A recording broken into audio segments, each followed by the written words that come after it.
اب دونوں گینگ کلیم کر رہے ہیں کہ ہم نے مارا ہے، لیکن ایکچوئل جو ریزن سامنے آ رہی، جو سکھ برادری اور سکھ کمیونٹی کلیم کر رہی ہے، وہ یہ کہہ رہے ہیں کہ یہ بھی را نے مارا ہے اور یہ کنیکٹڈ تھا ہردیپ سنگھ کے مرڈر کے ساتھ، تو اس لیے اس کو بھی مار دیا گیا۔ شاید وہ جانتے تھے، ان کے پاس کچھ شواہد تھے، یا ان لوگوں کو جانتے تھے جو آپریٹ کر رہے تھے ہردیپ سنگھ کو قتل کرنے کے لیے کینیڈا میں۔ ناظرین، اب یہ آپ معاملہ دیکھیں ذرا، اگر انٹیلیجنس نے یہ پلان کیا ہے را نے، تو میرا خیال ہے یہ ان کا بہت بڑا فیلئر ہے۔ دو پارٹیز کلیم کر رہی ہیں۔ یہ جو لارنس بشنوئی ہے، اس کے بارے میں آپ جانتے ہوں گے، آپ نے سنا بھی ہوگا، پڑھا بھی ہوگا کہ سدھو موسے والا کا مرڈر اسی نے کیا، اور بہت سارے سکھ لیڈر جو خالصتان موومنٹ کے لیے کام کر رہے تھے۔ بھارت اپنے جو کارندے ہیں، لارنس بشنوئی گزشتہ کافی عرصوں سے جیل میں بیٹھا ہوا ہے، لیکن وہ جیل میں بیٹھ کے ٹیلی ویژنز پہ انٹرویو بھی دیتا ہے، وہ جیل سے بیٹھ کے آپریٹ بھی کرواتا ہے، لوگوں کو مارتا ہے، اور اس کی سرپرستی را کر رہی ہے۔ اب ناظرین، جس ملک کا سربراہ ایک گجراتی کسائی نریندر مودی ہو، جس نے گجرات میں مسلمانوں کا چن چن کر قتل عام کیا، میسو گریوز بنائی گئی، میسکر کیا گیا، آپ یوں کہہ لیجئے کہ ایتھنک کلینزنگ کی گئی مسلمانوں کی وہاں پہ گجرات میں، جب یہ وزیر اعلیٰ تھا وہاں پہ۔ اب وہ پرائم منسٹر ہے، جس ملک کا پرائم منسٹر قاتل ہو، مسلمانوں کا قاتل ہو، اقلیتوں کا قاتل ہو، اس کے نیچے ایک را ایجنسی کیا کرے گی؟ یہی کام کرے گی جو اب کر رہی ہے۔ پوری دنیا میں بھارت کا مکروہ چہرہ اس ٹائم ننگا ہو گیا ہے، سب کو نظر آ گیا ہے کہ بھارت کس طرح ہٹ درمی اور گھٹیا پن کی روایت کو برقرار رکھے ہوئے ہے۔ اب ناظرین، یہ جو بونڈی کوشش بھارت نے ایک پھر کی ہے، انہوں نے ٹریول ایڈوائزری جاری کر دی اپنے شہریوں کو، کینیڈا نے اس کو ریجیکٹ کر دیا، اور ایون دو شاید انہوں نے اب کینیڈین جو ٹریولر تھے یا کینیڈا سے آنے والے لوگ تھے، ان کو بھی شاید ویزا الاؤ کرنے سے روک دیا گیا۔ ناظرین، یہ تھی آج کی ہماری پہلی سٹوری، اور سیکنڈ سٹوری یہ تھی کہ بلکہ ہے ابھی لیٹسٹ ڈیولپ ہوئی ہے۔ ناظرین، الیکشن کمیشن نے انتخابات جنوری کے لاسٹ ویک میں انتخابات کا اعلان کر دیا۔ آفٹر آل اتنا ایک عرصہ، 14 مئی کا جو ہے وہ الیکشن کی ڈیٹ، اور پھر اس طرح ان کی سپریم کورٹ کے احکامات کی حکم عدولی کرنے کے بعد الیکشن کمیشن نے ایک فائنلی ڈیٹ دے دی ہے، جو 90 دن کے اندر تو نہیں ہے، لیکن 90 دن کے بعد بھی یہ بھی خوش آئند بات ہے کہ آنے والے کچھ دنوں میں، کچھ مہینوں میں الیکشن ہونے جا رہا ہے۔ نواز شریف صاحب شاید پریشان ہیں اس وقت، انہوں نے شہباز شریف کو واپس آتے پھر بلا لیا۔ کچھ معاملات ایسے ہیں، شاید 2-3 وجوہات ہیں، میں آپ کو بتا دیتا ہوں۔ اس میں یا تو ایک یہ ہے کہ سپریم کورٹ نے جو نیب کے کیسز کھولے ہیں اس کے اوپر کارروائی، شہباز شریف کا بھی نام شامل ہے، یا وہ اس ملک سے فرار ہونا چاہتے تھے، کہیں ایسا نہ ہو نیب پکڑ لے ان کو، اکراس دا بورڈ احتساب شروع ہو جائے۔ نمبر سیکنڈ ہے کہ جی اسٹیبلشمنٹ نے شاید کچھ ارادہ پلان چینج کر دیا ہے، اور ہو سکتا ہے کہ اس پلان کی وجہ سے کچھ تبدیلی واقع ہوگی، اس لیے وہ چاہتے ہیں کہ کوئی میسیج دیا جائے، اور شہباز شریف اس میسیج کو لے کے فوری طور پہ انگلینڈ روانہ ہو گیا۔ پھر یہ کہ ہو سکتا ہے کہ خبریں زیادہ تر یہ آ رہی ہیں کہ نواز شریف کی واپسی کا پلان ڈیلے ہو سکتا ہے، لیکن اب الیکشن کی ڈیٹ اناؤنس ہو گئی ہے جنوری کے آخری ویک میں، تو نواز شریف صاحب کے لیے بہت بڑی مشکل ہو جائے گی اگر وہ انتخابات سے کچھ عرصہ قبل آ کے کیمپین نہیں کرتے، گراؤنڈ ریالٹیز کو نہیں دیکھتے، اپنے ووٹرز کو انٹیکٹ نہیں کرتے، تو ان کو الیکشن میں سخت اور مشکل ترین وقت دیکھنا پڑ سکتا ہے۔ تحریک انصاف کو نکال دیا جائے گا تو مقابلہ 2 جماعتوں کے درمیان، بڑی جماعتوں کے درمیان ٹھہر جائے گا، جن میں سے ایک پاکستان پیپلز پارٹی اور مسلم لیگ نون ہے۔ اگر تحریک انصاف ریوائیو کرنے میں، کپتان ریوائیو کرنے میں کامیاب ہو جاتے ہیں، تو آئی تھنک ان دونوں جماعتوں کو ٹف ٹائم، آج تک کی تاریخ میں اس سے پہلے اتنا مشکل ٹائم نہیں ملا ہوگا۔ ناظرین، یہ جو کہا جا رہا تھا کہ نواز شریف صاحب لاہور آئیں گے، ایئرپورٹ جائیں گے یا مینار پاکستان جائیں گے، کہاں سے آئیں گے، کیسے ریسیو ہوگا، اس پلان کے اوپر ایک بڑی ہی دل دلا دینے والی ہوش روبا خبر یہ ہے کہ جناب ان کے اپنے ایم پی اوز اور ایم این ایز جو سابقہ تھے اور ان کے پارٹی عہدیداران ہیں، انہوں نے یہ کہہ دیا ہے کہ ان کے پارٹی لیڈران ورکرز کو اکٹھا نہیں کر سکتے اتنی بڑی تعداد میں۔ اب سوچ میں پڑ گئی یہ پارٹی کہ کیا نواز شریف کا استقبال مینار پاکستان پہ کیا جائے، ایئرپورٹ پہ کیا جائے، کیونکہ جب کہا یہ جا رہا ہے کہ وہ آئیں گے تو پیٹرول 400 روپیز ہوگا، ڈالر بھی پتہ نہیں کہاں پہنچ چکا ہوگا۔ آخر ان کو کیسے پتہ چل گیا؟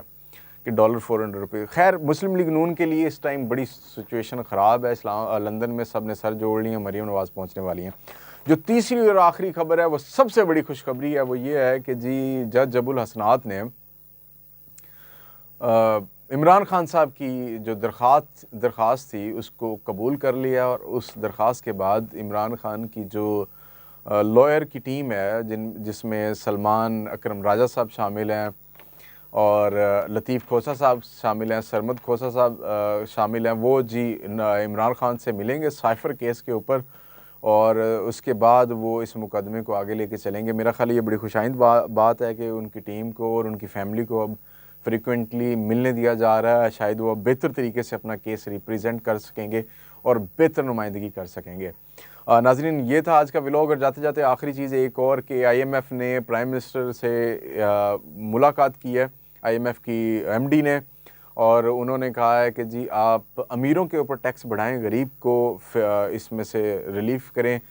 امیروں پہ ٹیکس لگائیں گے تو شاید غریب کو خود بخود ریلیف مل جائے گا. ناظرین جو اسکینڈینیوین کنٹریز ہیں, ڈنمارک, ناروے, سویڈن اور ویلفیئر کنٹریز ہیں جیسے کہ کینیڈا ہے, آسٹریلیا ہے, آپ ان کے اگر سسٹم کو اسٹڈی کریں تو وہاں پہ جتنی زیادہ آپ کی پے ہائی ہوتی جاتی ہے اتنے زیادہ ٹیکسز بڑھتے جاتے ہیں, جتنی کم ہوگی اس حساب سے ٹیکسز بھی کم ہوں گے.